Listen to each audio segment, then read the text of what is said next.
आज चंपई सरकार विश्वास मत के लिए वोटिंग है, क्या कहेंगे? हम लोगों की शुभकामना है। 2019 के पहले इस गठबंधन ने जनता और युवाओं से कुछ वायदे किए थे। 4 सालों में उन वायदों को उन्होंने पूरा करने की जगह भ्रष्टाचार को प्राथमिकता दी और जिसके कारण हेमंत जी की सरकार चली गई। फिर चंपई जी ने शपथ ग्रहण किया है। उनका 1 साल का कार्यकाल है। उम्मीदें हैं कि झारखंड के जिन सवालों को लेकर के और जिन विषयों को उठा करके आप सत्ता में आए थे, जो हेमंत जी नहीं कर पाए वो आप करें। लेकिन जिस तरह के बयान उनके आ रहे हैं, लगता है कि भाई पिछली सरकार की ही प्रतिछाया बनेगी। तो निश्चित रूप से भ्रष्टाचार और बाकी जो लॉ एंड ऑर्डर सहित जितनी भी गड़बड़ियां हैं उसको आप आगे बढ़ाने वाले हैं। इन सारी चीजों को ध्यान में रख करके कहीं न कहीं सत्ताधर के विधायकों में अंतर्द्वंद अंतर्कलह भी है। एक तरफ वो चाहते हैं कि भाई एक ऐसी सरकार बने कि चुनाव आते उनको जनता के मूड से और जनता से उनको सामना करके वापस वोट लेना है।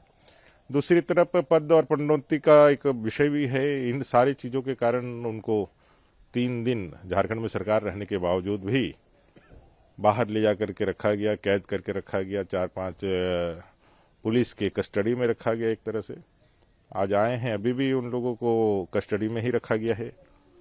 विधानसभा में जाएंगे तो उनका अंतर्मन भी क्या कहता है, आज हम सब लोग इस बात को जानना चाहेंगे। सिर्फ झारखंड नहीं, पूरा देश जानना चाहेगा कि भाई आखिर ऐसी परिस्थिति क्यों आई कि 5 साल के लिए एक चुनी गई सरकार 4 साल में ही त्यागपत्र देना पड़ा।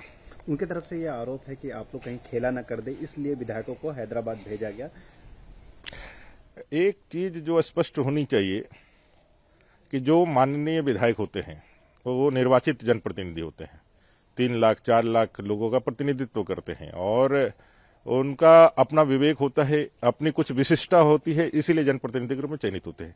अपना भला बुरा, अपना जमीर अगर वो यदि नहीं देख पाए तो इससे ज्यादा दुर्भाग्यजनक क्या होगा। दूसरा यह है कि कौन खरीद रहा है, कौन बिक रहा है, इसका भी तो खुलासा उनको करना चाहिए। सिर्फ आरोप लगा करके अपना जो कमी है, अपना अंतर्कलह है, अंतर्द्वंद है, अपनी जो खामियां हैं उसको आप दरकिनार करने का काम करते हैं। इससे कोई भारतीय जनता पार्टी का लेना देना नहीं है। जो भी है वो आपके अंदर परिवारवाद वंशवाद की जो लड़ाई है उसका प्रतिरूप है, जो अंतर्कलह है उसका प्रतिरूप है। इस आरोप का जवाब दीजिएगा आप लोग हाउस में आज? 100% हाउस में हम उस सारे सवालों को पूछेंगे जिसके कारण इस सरकार को आना पड़ा है। हम उन सवालों को पूछेंगे जिसके कारण इस एक जनप्रतिनिधि के मान सम्मान को आपने इस तरह से भेड़ और बकरी के समांतर ला करके खड़ा किया है। इससे जो वैधानिक संस्थाएं हैं, विशेष करके जो विधानसभा की जो विधायकी का गरिमा है, उसको भी आप लोगों ने बहुत हद तक गिराने का काम किया है। वो सारी चीजों को हम लोग पूछेंगे और पूछेंगे भी ये सरकार विश्वास मत क्यों हासिल करना चाहती है।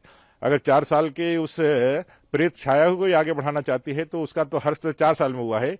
चंपई जी सावधान रहिए ना, तो कांग्रेस के चलते ये तुष्टीकरण और ये जो कांग्रेस का जो एजेंडा है, जो इसके पीछे की फोर्सेज है, जो मुगलीय सल्तनत और मुगल जो इतिहास का प्रारूप इस देश में बनाना चाहते हैं, उसके चक्कर में फंसिएगा तो आप जो 4 साल में इस कठिन समय का सामना कर रहे हैं, आपको कहीं 4 महीने में इस कठिन समय का सामना करना ना पड़े।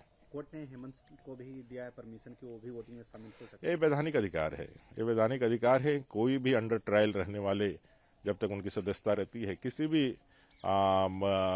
कस्टडी में रहे, उनको विधायक विधानसभा हो या लोकसभा के कार्रवाइयों में भाग लेने का परमिशन ग्रांटेड पहले से ही है। कोई ऐसा कोई अपवाद नहीं हो रहा है, पहले से ही है। और चूंकि विधायक हैं, सम्मानित विधायक हैं, बरहेट के विधायक हैं। ये अलग बात है कि आप हानन फानन में वो जो लिखते हैं वो साहिबगंज का विधायक लिख देते हैं, लेकिन वो तो विधायक बरहेट के हैं और उनको आना चाहिए, वो आएंगे। हाउस में बीजेपी के क्या प्लानिंग है? बीजेपी जानना चाहेगी जनता के उस सवालों को कि भाई ये सरकार गई क्यों थी और नई सरकार की इच्छा क्या है।